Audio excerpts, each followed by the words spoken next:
Alors, bonjour tout le monde. Heureux de vous retrouver une fois de plus dans ce nouveau cours. Je suis James Kwakwa, coach d'anglais chez Global English Hub. Aujourd'hui, on va parler du présent continu en anglais. So, without further ado, let's get started. Alors, les amis, aujourd'hui, on va parler du présent continu. Alors, on appelle le present continuous. Et donc, c'est un temps très usuel, d'accord, qu'on utilise beaucoup. D'où l'intérêt pour nous de comprendre le contexte d'utilisation de ce temps et de voir comment est-ce que donc on va conjuguer le verbe en ce temps. D'accord? Et donc, l'objectif de ce cours, bien entendu, serait donc de comprendre le contexte d'utilisation du présent continu, voir comment conjuguer donc le présent continu à la forme affirmative, négative et interrogative, et ensuite voir quelques règles d'orthographe à respecter. Alors, pour commencer, en termes de définition, le présent continu, c'est un temps, d'accord, qui est utilisé dans un contexte présent. OK? Et donc, on va l'utiliser pour exprimer une action en cours maintenant. On va également l'utiliser pour exprimer donc une action temporaire ou encore pour exprimer quelque chose qui est en train de se passer. Et donc, son équivalent en français, c'est en train de, d'accord? Donc, être en train de, parce que justement, on l'utilise donc avec l'auxiliaire être. Et donc, à l'image de ces phrases ici, I am studying, OK? I am studying, ça veut dire je suis en train d'étudier, ce qui est différent de I study, OK? I study, ça c'est le présent simple. Alors là, ça met en évidence quoi? Une habitude, d'accord? I study met en évidence une habitude. Par contre, ici, I am studying, ça veut dire je suis en train d'étudier, donc à l'instant T. She's cooking, elle est en train de cuisiner, d'accord? Donc l'action se déroule au moment où l'on parle. Et donc, voyons un peu ce que je viens de dire tout à l'heure, donc de façon un peu détaillée. Donc, je disais, on va utiliser donc le présent continu pour exprimer une action en cours, donc une action qui se passe au moment où l'on parle. Je suis en train de manger, je mange, je dirais I am eating, d'accord? Si vous êtes en train de réaliser l'action au moment où l'on parle, et donc sachez que le présent continu est donc le temps idéal pour exprimer ce genre d'action. Par exemple, they are watching TV. Ils sont en train de regarder la télévision, ça veut dire que l'action, elle est en cours. Une action temporaire, peut-être par exemple, I am living in Abidjan. OK, je vis à Abidjan peut-être pour 2 semaines, 3 semaines. Je dirais I'm living in Abidjan for 2 weeks. OK, ça veut dire c'est juste en fait pour un moment et après je vais peut-être déménager.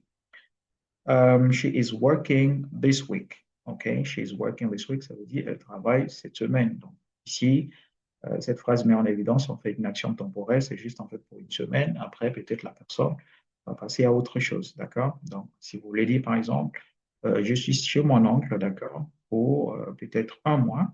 Alors, en anglais, on dira I am staying, OK, I am staying at my uncle's house for 1 month.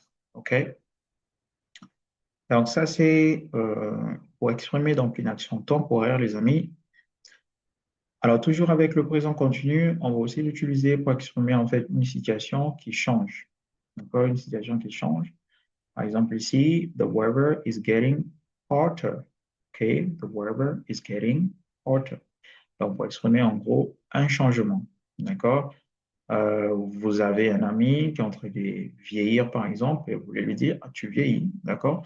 Du coup, vous voulez exprimer ici en réalité un changement, c'est-à-dire on a quitté d'un point A vers un point B, d'accord?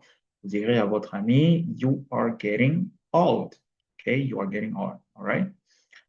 OK, prices are increasing, OK? Donc, les prix augmentent. Donc, ici également, on a remarqué que on est dans un changement, OK? Donc, les prix étaient à un point OK, donné. Ensuite, on a remarqué à une évolution. Alors, on va l'utiliser également pour exprimer le futur proche ou encore, on va dire, un futur planifié. D'accord? Par exemple, ici, I am meeting my teacher tomorrow. OK, donc pour exprimer en gros une action planifiée. D'accord? Je vais rencontrer mon enseignant demain. Donc, c'est une action planifiée, quelque chose que vous allez réaliser. Donc, demain, c'est proche. Donc, I'm meeting my teacher tomorrow. OK, ou encore, I'm traveling tomorrow. Je voyage demain. Alors, passons cette fois-ci au niveau de la conjugaison. Commençons justement avec la forme affirmative. Alors, regardez ici, donc, la structure pour obtenir donc une phrase Au présent continu à la forme affirmative, on a besoin dans un premier temps d'un sujet, plus l'auxiliaire être, qui est l'auxiliaire principal du présent continu, d'ailleurs de tous les temps continus, parce que partout où on parle de continu, d'accord, il y a toujours la présence de l'auxiliaire être, d'accord. Et donc ici, on a l'auxiliaire être au présent simple, ok, plus le verbe à la forme ing, donc plus le verbe à la forme gérondive, d'accord. Par exemple ici, I'm studying English, ok. She is reading a book, ok. They are playing football, ok. Alors, qu'en est-il de la forme négative, les amis? Alors, pour obtenir justement les phrases négatives, voici donc la structure. Donc, on aura le sujet plus to be, d'accord, la forme négative, plus le verbe à la forme ing. Par exemple, ici, I am not sleeping. Okay, I'm not sleeping. She isn't working. Okay, she is not working, c'est la forme basique. She isn't working, c'est la forme contractée. Okay, she isn't working. They aren't playing. Okay, they aren't playing. Okay, they aren't playing.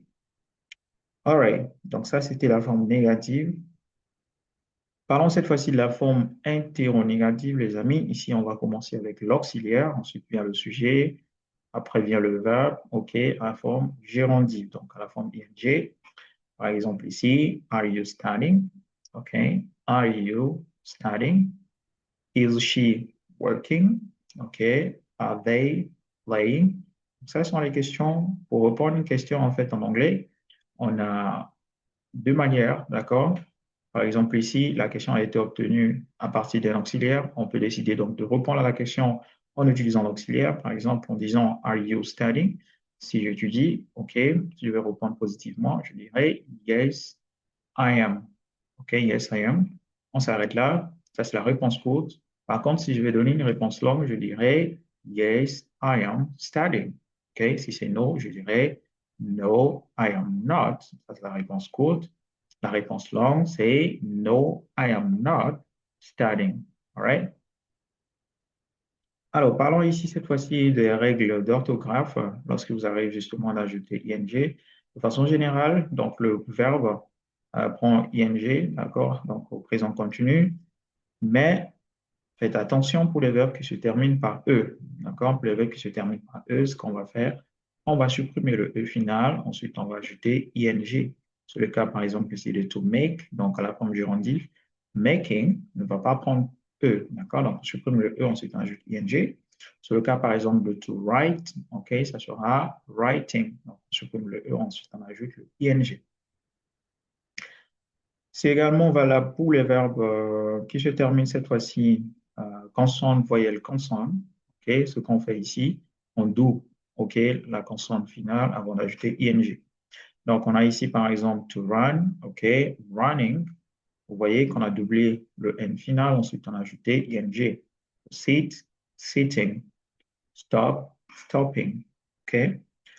Cette fois-ci, pour les verbes qui se terminent par IE, d'accord, ce qu'on fait, on les remplace par Y tout simplement.